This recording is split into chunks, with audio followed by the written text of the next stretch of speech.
देखो, ये जो अभी रिसेंट का जो पेपर आया है, एक बार हम लोग पहले बस खाली इसका टॉपिक्स देखते हैं, ठीक है। और थोड़ा बहुत ये समझेंगे कि ये कैसा, मैंने एक बार तुम लोग हल्का फुल्का नोटिंग करना कि क्या आ रहा है और कितना परसेंट इसमें तुम्हारा प्रैक्टिकल है और क्या इसमें तुम्हारा थियोरेटिकल है, ठीक है। देखो, ये पहला क्वेश्चन है, सबको स्क्रीन में विजिबल है ना? जो स्क्रीन में लिखावट है वो तो सबको विजिबल होगा ना? Yes, no?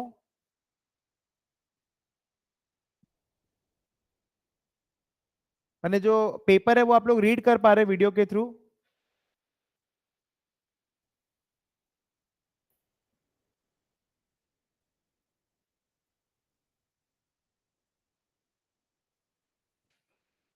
ओके, ठीक है। आवाज भी आ रहा है, ठीक है। क्या बोल रहा है?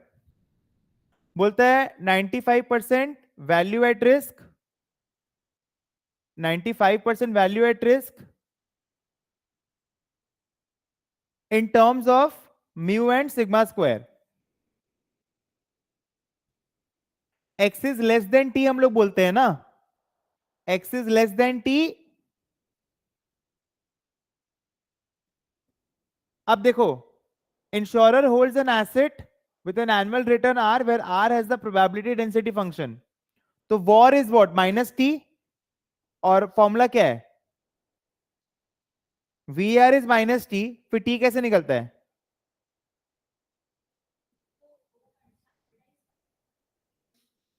वो ठीक है, बट वॉर का फॉर्मूला क्या पहले ये बताओ। जो भी अपने को परसेंटेज दिया रहता है, तो यहां पर अपने को परसेंटेज क्या? 0.05। अब जैसे 95% VaR is minus t, probability R is less than t is 5%, ठीक है। Derive an expression for the 95% VaR for R in terms of mu n. तो नॉर्मल है तो उसको स्टैंडर्ड नॉर्मल में कन्वर्ट करेंगे। एंड आर फॉलोज ये, and R is less than t, तो हम लोग क्या करेंगे?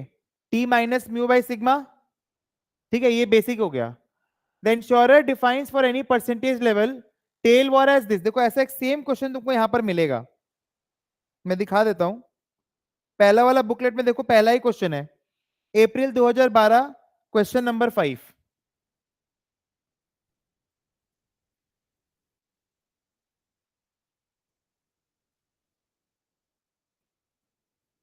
ठीक है। So that the 95% tail war for R can be expressed as this। Same तरीके से देखो ना, minus R, R less than minus VaR, एकदम पूरा सेम क्वेश्चन है, ठीक है। बस खाली फर्क क्या है? फर्क क्या है? देखो, सिग्मा बाय 5%, और एक्चुअल में ना इसका जो आंसर है, इसका आंसर में डिवाइड में ये 5, ये परसेंटेज है एक्चुअल में। ये एक यहां पर एरर है इसमें, जो बुकलेट में जो क्वेश्चन है, ठीक है। ये ऐसा ही आएगा, टेल वॉर वाला, ठीक है।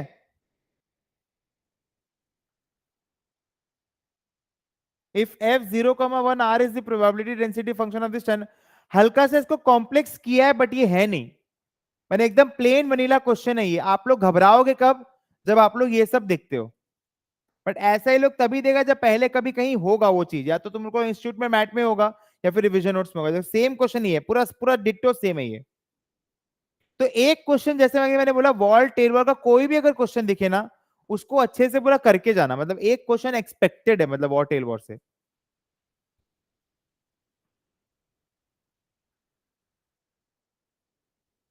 फिर देखो, निकालने बोला है। अब जैसे ये जो 11 नंबर का क्वेश्चन है, benefits and limitations of the VaR and tell war.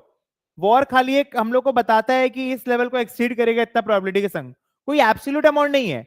तभी हम लोग टेल वॉर में जाते हैं, ठीक है। तो वो वाला जो कॉन्सेप्ट है उसको आपको यहां से अच्छे से पूरा डिस्कस करना पड़ेगा। मैं बार बार एक ही चीज आप लोगों को समझा रहा हूं, आप लोगों को कमेंटिंग बेस आना चाहिए। ये वॉर टेल वॉर वाला ये चीज it's very important for you, ठीक है। सो एकदम बेसिक क्वेश्चन है, ठीक है। पहले आपको बेसिकली डिफाइन करने बोला और उसी को फिर आपको निकालने बोला गया है। माने आप ये समझो, म्यू सिग्मा स्क्वायर का अगर वैल्यू दिया रहता तो आप कितना सिंपली निकाल लेते। उसी को म्यू सिग्मा स्क्वायर में पहले करने बोल रहा है और फिर बोल रहा है कि इसको निकाल के दिखाइए। ठीक है,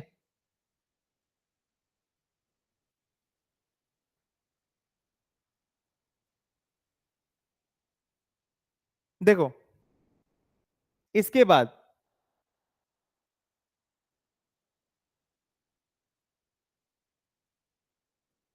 a credit analyst has been tasked with assessing the credit risk of the following two companies. Company A has a market value of assets of $60 million and debt of $50 million with maturity of 2 years.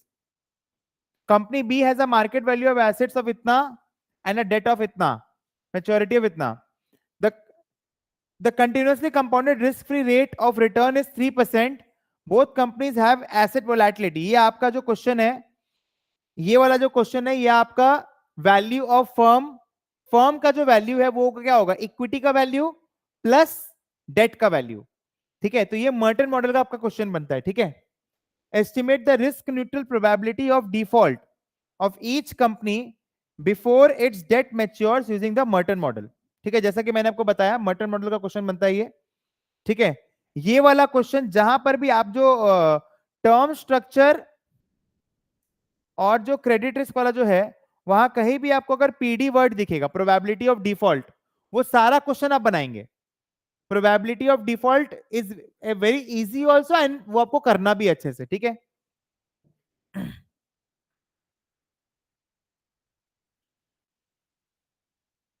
इसके बाद वो लोग आपको क्या दे रहे, company A has issued 1 lakh non dividend paying shares. The current arbitrage free prices of options on the shares with maturity in 2 years time and a strike price, put option, call option. Calculate the value of company's A's debt. आपने को देखो Merton model का question का structure ही ऐसा है, पहले आपको बोलेगा डेट निकालो, the total value of company A increases by 1 million, share price and debt value निकालने बोल रहा है. पहले आपको बोल रहा है कि आप फॉर्मूला से निकालो, फिर बोल रहे हैं अप्रोक्सीमेट चेंज निकालने, शेयर प्राइस का और डेट वैल्यू का. ठीक है, ये पूरा जो क्वेश्चन है ये मर्टन मॉडल का क्वेश्चन है. मैंने आपको अभी भी बोला थोड़ा देर पहले, मर्टन मॉडल में आपको एक्सप्रेस करना आना पड़ेगा इन terms of call option, put option. ठीक है, एक बार मैं बस खाली चेक करता हूं आपका जो इंस्टीट्यूट का जो मैट है, ताकि आपको हल्का फुल्का मैपिंग के बारे में समझ में आए. इंस्टीट्यूट का मैट यहाँ पर नहीं है. ठीक है, 1 मिनट रुको.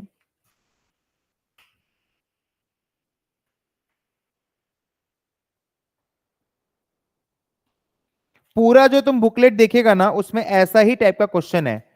मैंने डेट का वैल्यू निकालिए, ठीक है, अप्रोक्सीमेटली निकालिए, यही सब टाइप का क्वेश्चन पूरा मर्टन मॉडल में भर्ती पड़ा है, जो आपका जो रिवीजन नोट्स जो है.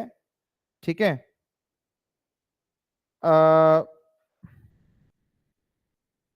देखो डिफरेंस बिटवीन ये रहा, कैलकुलेट द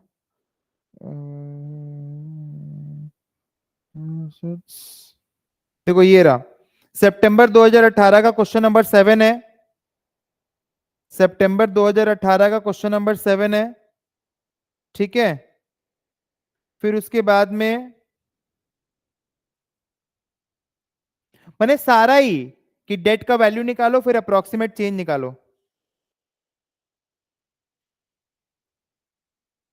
अब जैसे देखो ये वाला भी एक क्वेश्चन है, ये पहला क्वेश्चन, इसमें क्या था, estimate the risk neutral probability of default बोल रहे हैं ना. आप जैसे यहां पर ये वाला भी कर सकते हो. सितंबर 2016 का क्वेश्चन नंबर 10 है. ठीक है, उसके बाद में सारा सेम पैटर्न का क्वेश्चन है. मतलब एक एक आध क्वेश्चन आप जो कॉन्सेप्ट पकड़ के जो चलते हो ना, बाकी आपको सारा सेम पैटर्न का मिलेगा. ठीक है, so the second question is on Merton model.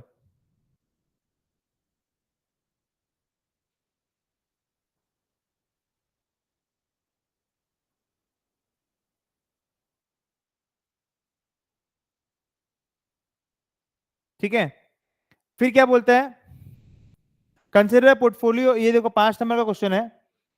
Consider a portfolio of 10 travel insurance policies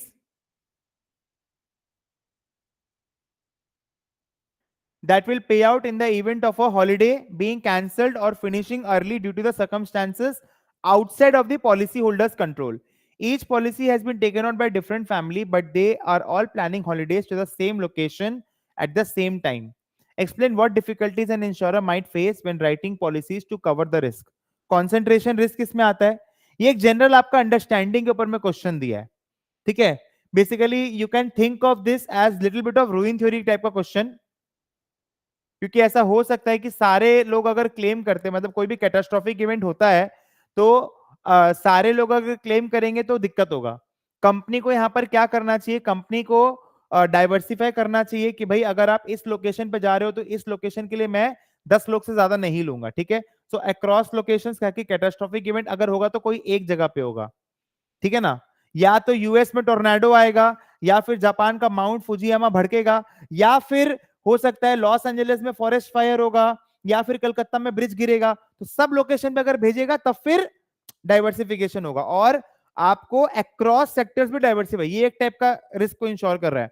फिर हो सकता है कुछ और नॉन ट्रेडिशनल इंश्योरेंस भेज करे, कोई एक इंपॉर्टेंट पर्सन को सिक्योर करना, वैसे करके, ताकि उसका डाइवर्सिफाई रहे एंड ओवरऑल वॉल्यूम जो होगा इसका लो रखना चाहिए. ठीक है. ऐसा ऐसे करके वो कर सकता है. बाकी इसका सोल्यूशन एक बार रीड कर लेना. रूइन थ्योरी रिलेटेड एक क्वेश्चन है. ठीक है.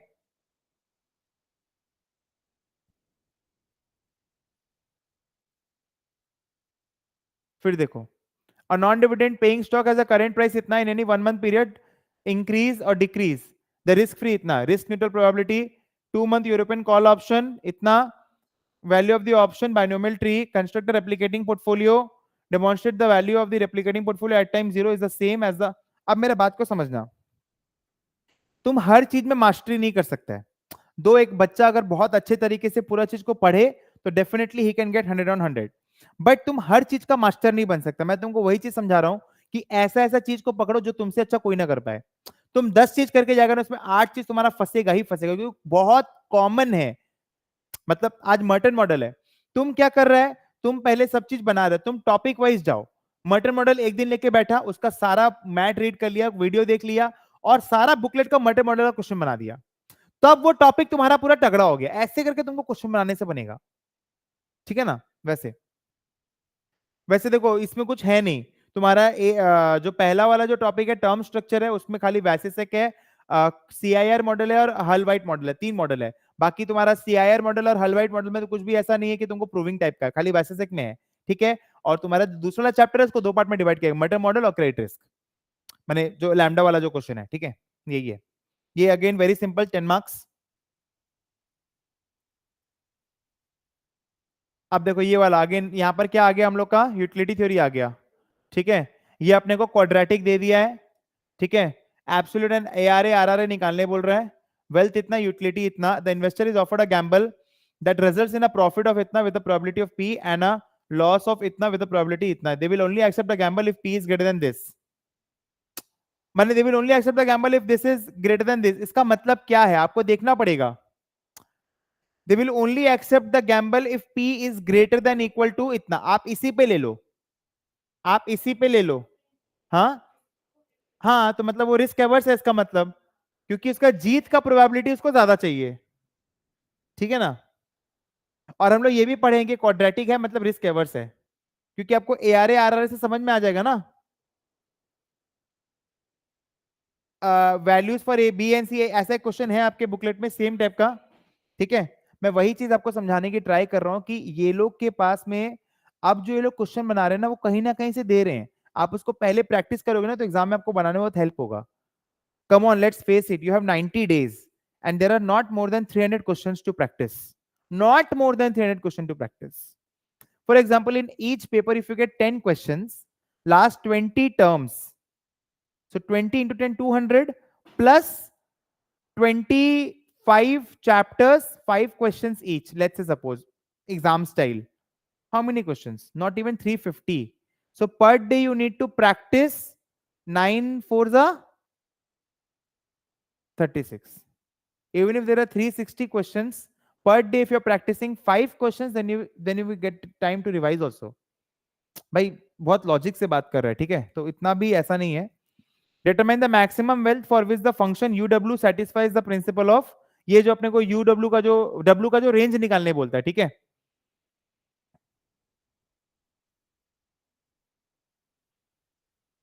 The investor accepts the gamble and wins. They now have wealth of dollars 175. They are offered the same gamble. ठीक है। अब बेसिकली वो लोग चेक कर रहे हैं, बोला पहले का वेल्थ लेवल अलग था, अभी का वेल्थ लेवल अलग है, तो अब बताइए कि अभी एक्सेप्ट करेगा कि रिजेक्ट करेगा। ठीक है ना, तो वही चीज है। बेसिकली 16 नंबर में अगर तुम देखेगा ना, प्रैक्टिकल तुमको 10 नंबर का ही मिल रहा है इसमें, but still I am very much impressed कि अब की बार जो भी मैंने पहला 4 क्वेश्चन देखा उसमें एक अच्छा अमाउंट का प्रैक्टिकल है, नॉट एक्सपेक्टेड। जो पहला क्वेश्चन जो दिया, I would have left that question, मतलब मैं लास्ट क्लास में यही बोला था, बट ऐसा कुछ नहीं है, मतलब बहुत बेसिक ही था कि वॉर में आपको बस खाली माइनस करके दिखाना है, टेल वॉर निकालना है, ठीक है। तो वैसा भी नहीं है कि बहुत ज्यादा चैलेंजिंग क्वेश्चन है।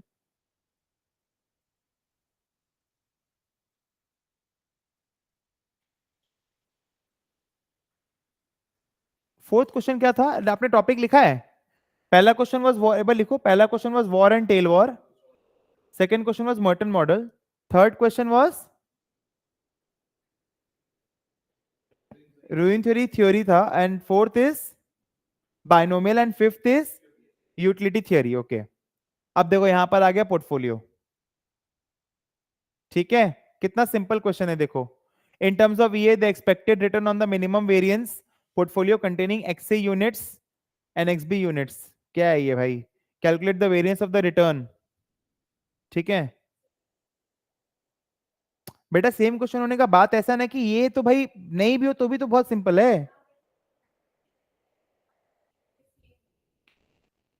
Comment on the risk and expected return of the portfolio. Like I was really surprised by seeing the, actually क्या हुआ, मैं मतलब ऐसे ही उस दिन संक्रांत था, जिस दिन रिजल्ट आया ना, तो मैम का रसम वसम हो रहा था, तो मैं, हम लोग पतंग उड़ाने गए थे छत्ता में, सब बच्चों लोग को मैसेज आया, बोला CM2 पास, CM2 पास। मतलब क्यों, तुम ज्यादा तो नहीं पढ़ाया, ऐसे नॉर्मली पढ़ाया, इतना अच्छा क्या पढ़ा दे कि सबका क्लियर हो गया। बाद में जब आया तो मेरे को समझ में 90% रिजल्ट हुआ है। पहले तो मैं बोला हम तुम लोग से बात ही नहीं करेगा, हटो, मेरा सब बच्चा लोग पास हो गया। फिर जब मैं देखा 90% रिजल्ट, तो अभी क्या है, there is little bit of, मतलब पता नहीं, मतलब some may be high level analytics is involve. I don't know how the result can be 90% in CM2। मैं जिस टर्म में दिया था, इनफैक्ट मैम जिस टर्म में दी थी, शिवांगी मैम, उस टर्म में 8 to 10% का रिजल्ट हुआ था। ठीक है, तो आई don't no, there is some level of membership statistics game going on, so huge tuss between the institutes. नहीं, बात वो नहीं है ना, बेसिकली CM2, हाँ, actually the point is, now they will try कि लोअर लेवल पे ही रोको। सीए में जैसे एक फनल होता है ना, क्या होता है, फाइनल में पहले आपका 1 2 3 5% रिजल्ट होता था। ठीक है भैया, मेरे भैया अंकित भैया का जिस टर्म में नहीं हुआ था सीए, तो उस टर्म में 2%, आई फील 2% बोथ ग्रुप का हुआ होगा। ठीक है, अब क्या हो गया, अब फाइनल का result is better than CA inter, क्योंकि अगर रोकना है आप उसको लोअर लेवल पे ही रोको ना, आप उसको आगे तक लेके जा रहे हो, एंड आप अब उसको नहीं कर रहे हो। आई नो जॉब्स हैं, बहुत सारे कंपटीशन है, अब बहुत लोग पहुंच चुके हैं, बट स्टिल, मतलब आर यू अंडरस्टैंडिंग, तो वैसा है। इसीलिए मालूम है एसओए में क्या होता है ना, वो लोग का रिजल्ट एकदम इंस्टेंट आता है, पहला 3 एग्जाम का, एसआरएम का, पी का और एफएम का। आप एग्जाम दो, तुरंत आपको पता चलेगा पास है कि फेल है। एटलीस्ट बच्चा माइंडसेट से प्रिपेयर तो कर सकता है। ठीक है, तो this question is on portfolio. ठीक है, consider a process, this is again रूइन theory.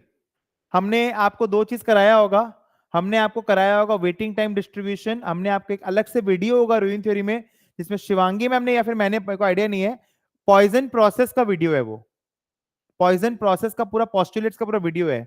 Number of claims and insurance experiences, one of the requirements for this process to be Poisson is to assume that. अब मैं वो आपको वही बात कर रहा था कि अब जैसे क्लोज बुक हो गया ना, you can expect these kinds of questions in the exam. They might tell you कि आप पॉइजन के पॉस्टुलेट्स को लिख के फिर उसको समझा के या फिर कुछ एनालिटिकल टाइप का क्वेश्चन उससे रिलेटेड लोग दे सकते हैं। ठीक है, is to assume that when S is less than T, the number of claims in the time interval is independent. And being very honest, मैं जब एग्जाम देता था बहुत कम लोग देते थे, ठीक है। एंड मेरे टाइम पे आई गेस कितना लोग दिया होगा एग्जाम में भी, आई डोंट नो, 100 लोग, 100 पीपल, नॉट इवन दैट। मतलब बट मतलब अगर अभी तुम देख रहे हो तो 300 पॉइंट वो नहीं ना, अब पेपर एकदम ओपन है।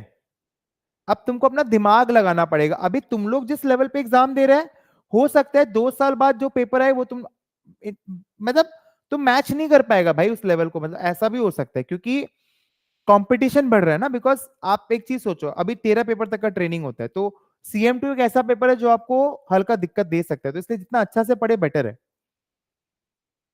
Explain in own words what this assumption implies about the number of claims। ये पूरा कॉपी में लिखवाया है, ठीक है, इसको तुम अच्छे से पढ़ लेना। Discuss if it is reasonable for the insurer to make this assumption। अब देखो, ये जो 4 नंबर का है ना, ये जो पढ़ा होगा वही कर पाएगा। ये इंस्टीट्यूट के मैट में भी दिया होगा रूइन थ्योरी में, इसका मतलब मैं यही बोल रहा हूं कि या तो एकदम बेसिक डिसिप्लिनरी क्वेश्चन जिसको बोलते हैं। अब जैसे मिनिमम वेरिएंस का प्रूफ है, मैं करा दिया क्लास में, इतना साल आया नहीं, लेकिन अब आ सकता है, बोलेगा मिनिमम वेरिएंस पोर्टफोलियो प्रूफ करके दिखाइए, ठीक है। An insurer wants to provide a 5-year policy for a single premium at time 0 of 100. An unlimited number of claims are allowed and each claim will be $4.40. You should assume that the insurer has no assets before writing this policy and issues no other policies. ठीक है। The insurer assumes the number of claims, lambda दे दिया है, calculate the probability of ruin। ठीक है, again देखो ruin theory का question है ये, जैसा कि मैंने आपको बताया, ठीक है। इस रूइन थ्योरी 10 नंबर का क्वेश्चन है। अब देखो again, explain what will happen to the probability of ruin for t greater than 5। You are not expected to perform। मैं वही आपको समझा रहा हूं, explain, comment, ठीक है, यही सब क्वेश्चन आपको एग्जाम में फेस करना पड़ेगा, ठीक है। अभी तक have you got any highly statistical question except the first one? I'll just review। Any highly statistical question, मतलब any high level of stats involved? पहला वाला, ठीक है, पहला वाला, ये वाला जो था, that too for 2 and let's suppose 4 marks, 6 marks, ठीक है ना।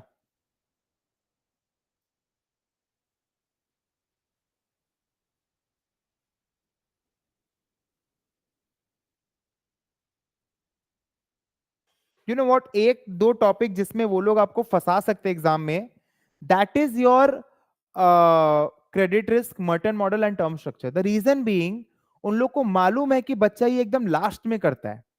कोई चीज को अगर लास्ट में किया, मतलब वो बच्चा हो सकता है उतने अच्छे से ना कर रहा हो। So will always always recommend कि उसको आप एकदम अच्छे से करके जाओ। आज एक बात सोचो, वो दोनों का मिक्स बुकलेट है, they all know how the things work, right. Paper बनाने वाला भी तो एक इंसान है, तो मतलब वो क्या करेगा ना, वो इससे 2-3 क्वेश्चन डाल देगा, 30-35 नंबर का क्वेश्चन डाल देगा, बच्चा वहीं फेल है। तुम इतना मेहनत किया 6 महीना, लेकिन तुम एक चीज छोड़ के चला गया, तो 30-35 नंबर का क्वेश्चन डाल देगा। तो तुम मान ले 35 डाल दिया, तो तुम्हारा 65 ही तो आएगा ना मैक्सिमम, वो भी एक्सपेक्टेड है कि 65 आएगा। तो इसलिए बोल रहा है इसको, ये लास्ट वाले को एकदम अच्छे से कर लेना। Consider the market in which the following corporate bonds exist both issued by the same company, ठीक है। A 1-year zero coupon corporate bond currently priced at $85.61। 2-year, again देखो प्रोबेबिलिटी ऑफ डिफॉल्ट वाला, सेम प्रोबेबिलिटी ऑफ डिफॉल्ट वाला question आ गया, again probability of default. तुमको मालूम है क्या समझ में आता है? There is a lot of concentration risk in the exam. Concentration risk मतलब कोई भी एक टॉपिक उठाएंगे, उससे फेंकेंगे क्वेश्चन। तो पहला वाला क्वेश्चन था वो 10 नंबर का था, if I am not wrong. अब देखो ये वाला क्वेश्चन, कैलकुलेट द यील्ड बोला है, ठीक है, 8 नंबर, 18 नंबर हो गए एक टॉपिक से। तो जो तुम्हारा ये बॉन्ड वाला टॉपिक छोड़ के गया होगा तो गया एग्जाम में। कितना भी कर ले, 80 से ऊपर तो नहीं आ रहा है, अगेन अब वो आगे देखेगा। तो वही मैं बोल रहा हूँ, ये सब करना बहुत जरूरी है, बेसिक बेसिक है। मैं probability of default word use करना भूल गया, बट अब जैसे बहुत लोग एकदम गंदा लेवल का एनालिसिस करते हैं, मतलब गंदा लेवल का एनालिसिस मतलब हद गंदा लेवल का, कि भाई प्रोबेबिलिटी ऑफ डिफॉल्ट से अब की बार अगर 2 क्वेश्चन है तो अगला अटेम्प्ट में नहीं आएगा। मतलब सबसे ज्यादा इंपॉर्टेंट है कि ये करके जाना एग्जाम में। मैंने ये जो एनालिसिस है ना भाई, स्कूल लेवल तक ठीक था कि हाँ टीचर इस टाइम ये दिया अगला टाइम ये देगा, ऐसा नहीं होता है, ठीक है ना, ये सब मत अप्लाई कर देना यहाँ पर। महागंदा लेवल का एनालिसिस है ये।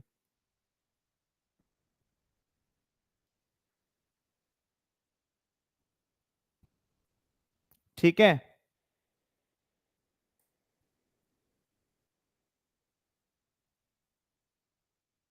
if they have targeted this then I am expecting one more question from credit risk, maybe I note, let's see।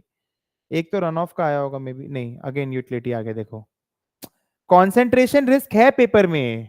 वो लोग कुछ कुछ, अब देखो कॉन्सेंट्रेशन रिस्क क्यों है, क्योंकि वो लोग को मालूम है चोमू टॉपिक है, बच्चा को हल्का फुल्का नंबर कैसे दिलाएगा, ऐसे ही दिलाएगा, ठीक है ना। जो सबका वीक पॉइंट है तुमको उसको अपना स्ट्रॉन्ग पॉइंट बनाना होगा, मतलब तुमको credit risk, Merton model, term structure को एकदम अच्छे से करना और पहले करना है, ठीक है। अगेन वेरी सिंपल क्वेश्चन है, यूटिलिटी थ्योरी रिस्क एवर्जन का क्वेश्चन है, ठीक है। अब देखो जैसे, कोई बात नहीं, the insurer is issuing one policy, the probability of a claim arising on the policy is 25% and the size of the claim would always be 50, only one claim is allowed, so that the insurer would need to charge a premium of at least इतना, माने minimum premium maximum premium insurer के तरफ से निकालना है, ठीक है। जो लास्ट का जो दो टॉपिक्स है extremely important, minimum premium maximum premium, explain why it may not be practical to charge this premium. कुछ ऐसा बहुत अजीब टाइप का आंसर आ रहा होगा, देखना 50 का है क्लेम का अमाउंट देगा, उसके लिए 40 का प्रीमियम बोल रहा है, तो कोई देगा क्या, नहीं ना। आज कितना लुक्रेटिंग लगता है कि भाई आप महीने का 800 दीजिए, आप मर जाएंगे तो आपके डिपेंडेंट्स को हम लोग 1 करोड़ का कवर देंगे, इसको बोलते हैं इंश्योरेंस। 1 लाख का आईपैड है, मेरे को कितना बोला वो, बोला कि शायद कितना 17 ना 18 हजार रुपया लिया, 1 साल का ना 2 साल का। स्टिल आई अंडरस्टूड कि हाँ भाई सब लोग यूज करेगा, फैकल्टी लोग तो गिर जाए टूट जाए, एंड इनफैक्ट हुआ भी, इसका पेन खराब हो गया, वो बिना पूछे एक नया पेन दे दिया। तो वही है, मतलब 40 और वहां 50, तो बकवास है ये, ठीक है। अगेन देखो ये कितना हो गया, 10 नंबर का हो गया, ठीक है।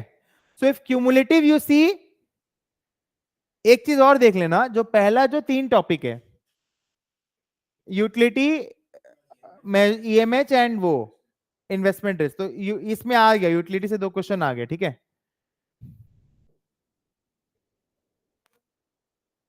एक आ गया वॉर वाला जो क्वेश्चन था, हाँ 3 क्वेश्चन आ गया। अब देखो फिर अगेन और डेरिवेटिव,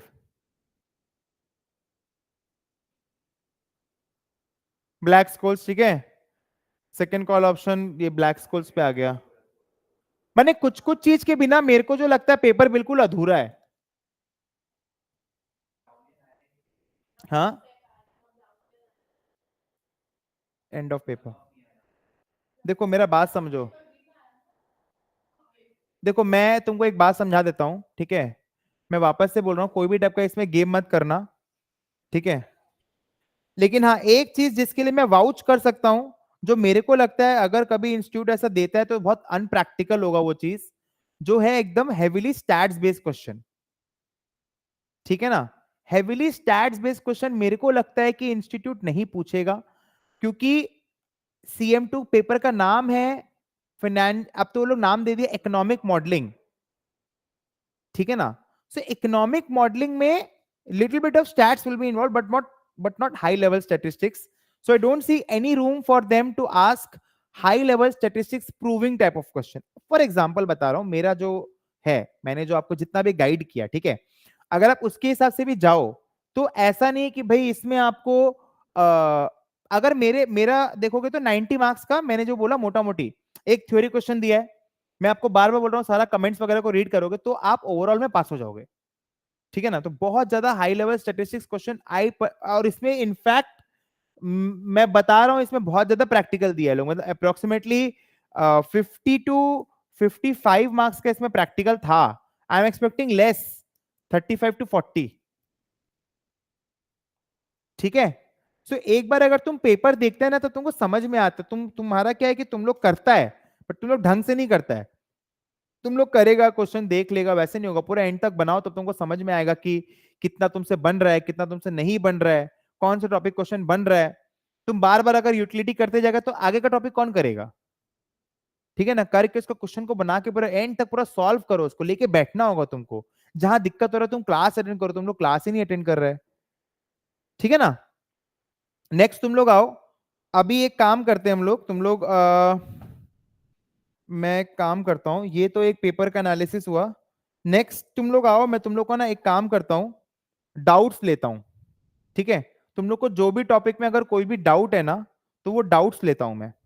ठीक है, एंड नेक्स्ट वीक एक काम करते हैं, मैं तुम लोग को ना थोड़ा एक एक हाफ डाउट्स ले लूंगा और सेकेंड हाफ तुम लोग ना पढ़ के आओ। मतलब ये जो है ना, मेरे को आज थोड़ा डर लग गया इससे, मर्टन मॉडल, टर्म स्ट्रक्चर, इसका ना मैं एक एनालिसिस का क्लास लेता हूँ। थर्सडे को ही रखता हूँ वो क्लास, ठीक है ना। तो क्या है, अरे आज थर्सडे, नेक्स्ट वीक, ठीक है। तो क्या है, तुम लोग को थोड़ा एनालिसिस कराऊंगा ना तो थोड़ा अच्छा बेटर फील होगा तुम लोग को। ठीक है, तो वैसे करते हैं। ठीक है, आज के लिए इतना ही।